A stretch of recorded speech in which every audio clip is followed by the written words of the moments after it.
Hello everyone, Vincent Teoh from HDTV Test here. I'm a TV reviewer and professional calibrator. In this video, I'm going to review the Philips 803 OLED, which sits one rung down from the flagship 903 in TP Vision's 2018 TV lineup. Now, the step-up 903 is equipped with the superb sounding Bowers & Wilkins speakers, but picture quality should be the same between the 803 and the 903, making this the more sensible choice if you already have your own sound system. Our review sample is the 65-inch version, model number 65 OLED 803, which retails for £3,000, but there's also a smaller 55-inch version which costs only £2,000. Key features on the Philips 803 include a 2018 OLED panel supplied by LG Display, the company's second-generation P5 video processing engine, HDR support for the static metadata HDR10, broadcast-friendly HLG or hybrid log gamma, the open standard HDR10 Plus dynamic metadata formats, but not Dolby Vision. Other features include Ultra HD Premium certification, three-sided Ambilight integrated bias lighting technology, as well as Android-based smart TV platform. From the front, the styling is the epitome of minimalism. There's only a pair of shiny cuboid feet peeking from underneath the panel, one of which is etched with the Philips logo. There's not enough clearance to put even a low-profile soundbar. Thankfully, the onboard speakers are very decent with impressive bass and dialogue clarity. The OLED screen itself is naturally wafer-thin, but protrudes at the rear to accommodate the internal components, power supply, audio system, and more importantly, the LEDs responsible for Ambilight. The connections are found on the right side of the television, including 4 HDMI inputs. However, only HDMI 1 and HDMI 2 are full bandwidth HDMI 2.0B ports that can support 4K HDR videos at higher bit depth, chroma, and frame rate. So you will need to hook up your Xbox One X, PS4 Pro, or Apple TV 4K box to one of these two sockets. The Philips 803 ships with 2 remote controls, though neither are conventional in the strictest sense. The one with more buttons has a QWERTY keyboard on the back, making it easier to type in your Wi-Fi or Netflix password on the TV, but it is infrared only and so requires good pointing skills at the remote sensor on the television. The second remote, on the other hand, is more futuristic, with only 6 keys, Google Assistant support, and a touchpad that doesn't look like a touchpad at all. I shy away from this remote for my calibration work because my thumb is just too clumsy to go up and down repeatedly over such a small touch-sensitive area. Moving on to picture quality, the Philips 803 is equipped with a 2018 WRGB OLED panel, as you can see from this macro photo where some subpixels show a notched shape. 2018 OLED panels are generally more uniform than 2017 ones, and that's certainly the case on our 65-inch Philips 803 review sample. Thin vertical streaks were barely visible on 5% above black slide, and not noticeable to us even in challenging low light scenes from the movie Arrival. Bright uniformity was fantastic too when we put up full-field gray slides, with no obvious color tinting or DSE to spoil your football viewing. By now, regular viewers on this YouTube channel should be familiar with the advantages of OLED TVs, true blacks, vibrant colors, and wide viewing angles owing to the display technology's self-emissive characteristics, so we will focus on other aspects of picture processing that separate one OLED brand from another.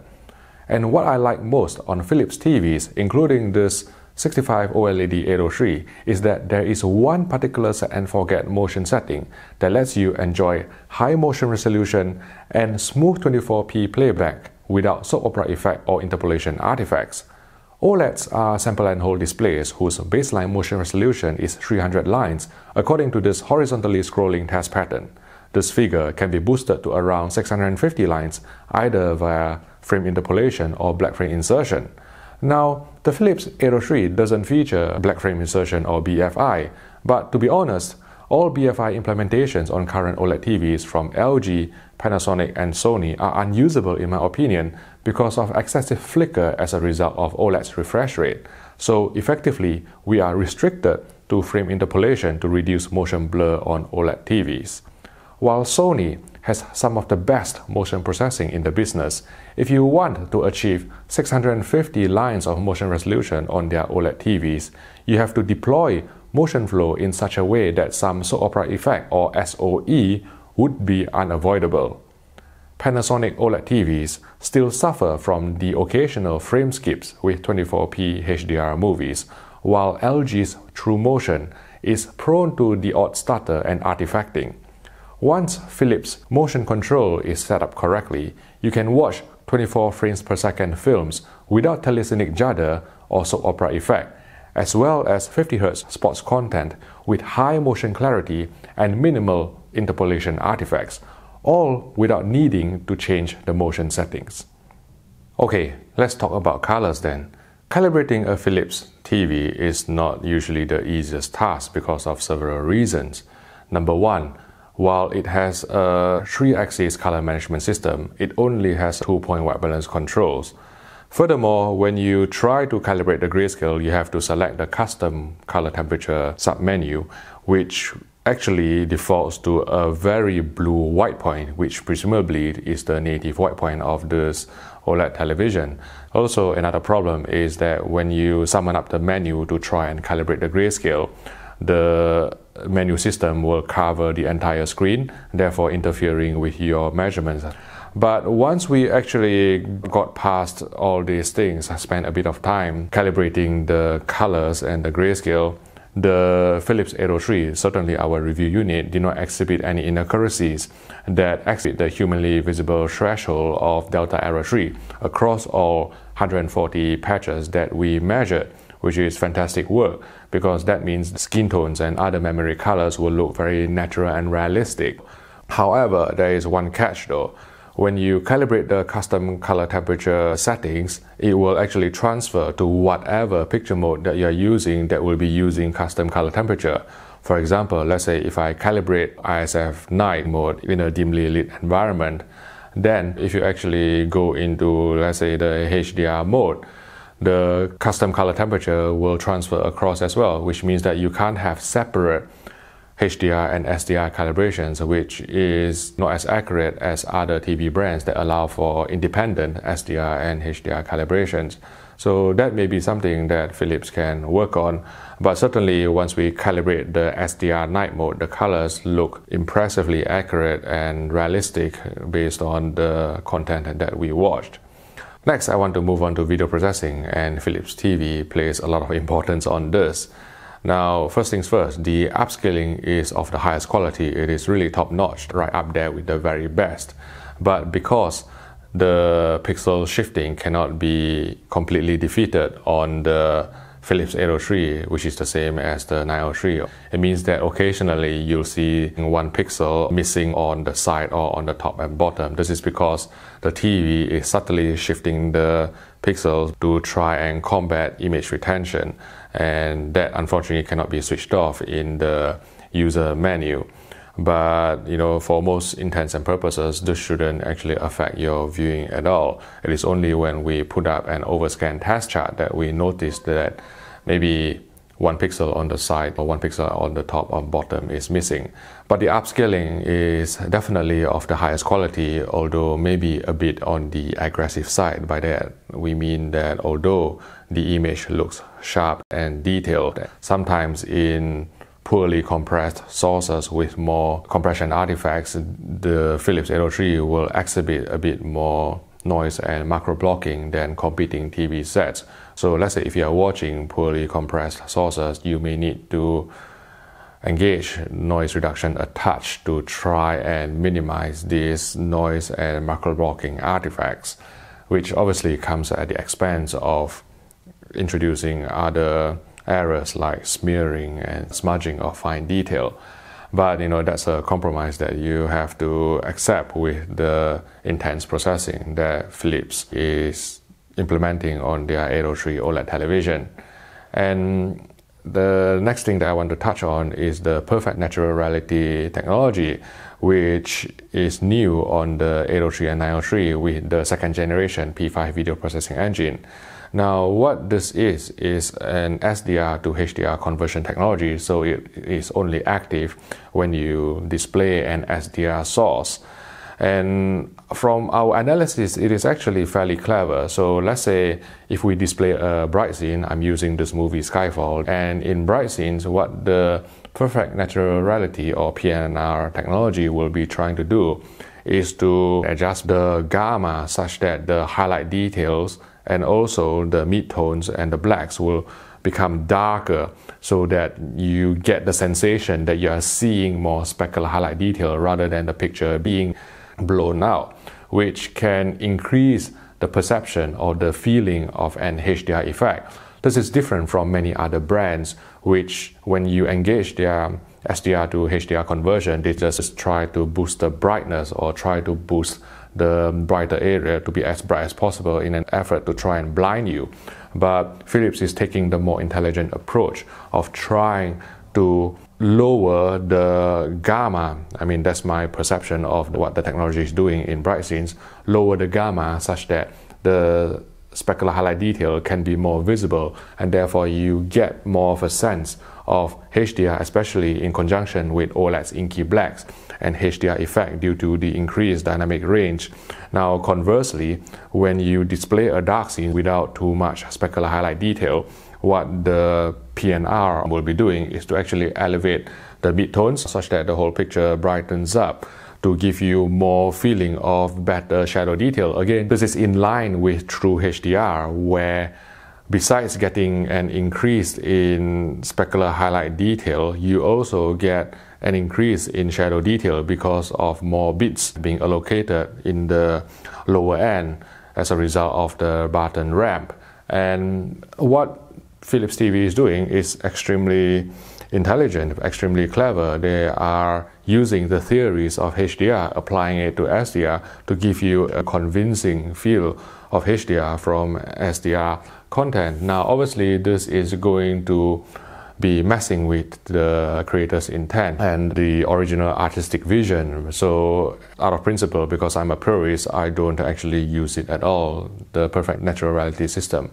But what I will say is this: if you are keen on trying to get more HDR effect out of your SDR source, then Philips Perfect Natural Reality or PNR system is the most convincing SDR to HDR conversion technology that I've seen across any TV brands so far. Right, so that was video processing covered, and now we move on to HDR. HDR is really, again, very, very impressive, especially in terms of the raw brightness and the HDR impact that this OLED is capable of. First of all, I measured the peak brightness on our Philips 65 OLED 803 television on a 10% window after calibration to D65 white point, and I was genuinely surprised to actually discover that I could reach 870 nits, which is the highest among all 2018 OLED televisions I've reviewed to date. Now, one thing that I need to mention is that in SDR, the ABL or automatic brightness limiter on the Philips 803 is more aggressive than 2018 OLED TVs from other manufacturers. By that I mean that if the image gets brighter on the Philips, the image will dim down more than competing TVs from other brands in SDR because of the fairly aggressive ABL circuitry that is implemented. But this seems to be unlocked for HDR, so with HDR this doesn't apply at all. The Philips 803, besides its highest peak brightness of 870 nits, it can also relax its ABL to such an extent that it generally looks brighter than any other 2018 OLED TVs that I've reviewed and tested for HDR presentation. So HDR looked extremely impactful. Full field peak brightness came in at around 147 nits, which is par for the course for 2017 and 2018 OLED panels because of ABL restrictions. But in HDR, the combination of high peak brightness, 870 nits, and also a more relaxed ABL helped the Philips 803 deliver the punchiest HDR picture that I've seen on any OLED TVs so far. However, with the factory default settings, even if we select the most accurate picture preset in HDR mode, there seems to be some black crash going on, so some careful calibration and adjustment is needed to properly expose the shadow detail in HDR mode, although sometimes you can risk actually washing out the picture at the brighter end. Now, one thing that I want to point out is that the Philips 803 doesn't adapt its HDR tone curve to static metadata. So even if you feed 1000 nit maximum display luminance or max CLL, which stands for maximum content light level, the tone curve will remain the same as if you actually feed a 4000 nit MDL or max CLL. But in the HDR Perfect submenu, I found that you can toggle between the settings if you know the static metadata on the disk itself. So if you actually display a 4000 nit movie, you can select one HDR Perfect setting which will properly expose the specular highlight detail. But if you select the HDR Perfect setting that is meant for 1000 nit, then you will be clipping some specular highlight detail. And in terms of the HDR Perfect Automatic, from my testing, it is not like the dynamic tone mapping technology on the LG OLEDs at all. In that, from my experience, it just brightens the entire scene regardless of the general APL or average picture level. DCI-P3 color gamut coverage came in at 97%, which is what you would expect for a 2018 OLED panel. Next, gaming. Input lag measured 39 milliseconds in both 1080p SDR and 4K HDR game modes. And while this figure is acceptable for casual gamers whose victory doesn't really depend on gaming responsiveness, especially when you play reflex-based games like first-person shooters, it still lags behind the sub 30 milliseconds input lag time that is produced by OLED TVs from other brands. So maybe this is something that Philips TV or TP Vision can work on their new OLED models. And before I wrap up this video, I would like to touch a bit on first Ambilight and also secondly the Android TV system. Now, with regards to Ambilight, you may already know that I'm actually a big fan of using bias lighting, and the integrated bias lighting technology, Ambilight on Philips TV, is generally the most elegant. Obviously, there are modes where you can ask it to follow the picture, follow the sound, generate different colors, but what I like to use is to use a static white, which is close to D65, to match what the studios use in their color grading suites. And I think another thing to note is that the default Ambilight settings is actually quite bright, which may overpower the shadow detail, especially for HDR content. So you need to tame it down if you intend to use the integrated bias lighting system on any Philips TV, but particularly the Philips 803. And Android, I'm never a big fan of Android, but at least the Android TV system on the Philips 803 is fairly responsive. It's certainly more responsive than the Sony X1 Extreme televisions. But the current firmware is slightly buggy, and I ran into a couple of reboots right in the middle of actually watching something. So hopefully with future firmware updates, this can be a more seamless experience without interrupting your general viewing. Right, to sum up, the Philips 803 is a viable alternative to the LG, Panasonic and Sony OLEDs out there. Its strengths are definitely, first of all, the motion processing. There is one set and forget motion setting that you can use to enjoy 24 frames per second movies without telesonic judder or soap opera effect, and also 50 Hz sports broadcast content with high motion clarity with minimal interpolation artifacts, and you don't need to actually chop and change the motion settings to get the best of both worlds. So from that point of view, I generally like the motion on Philips TV the most. And secondly, for HDR, it actually can produce the most impactful HDR picture that I've seen on any OLED TV so far, and this is with the calibrated D65 mode. And The third thing that I want to mention is certainly the Ambilight technology. No other TV brands feature this integrated bias lighting system, and while we are not fans of it changing color following the picture or sound or going into a disco light routine, we like to use it statically calibrated to a D65 white point to provide a baseline illumination to reduce eye fatigue. And you only need to be careful about it not overpowering the shadow detail. One thing that I forgot to mention about the Android TV system is that in terms of the apps, there is the Netflix app. You can actually watch HDR content on it, but currently YouTube and Amazon Prime Video, they don't support HDR yet, even though you can watch it in 4K. Because of the motion processing and the most impactful HDR presentation from an OLED TV, the Philips 803 earns our highly recommended award.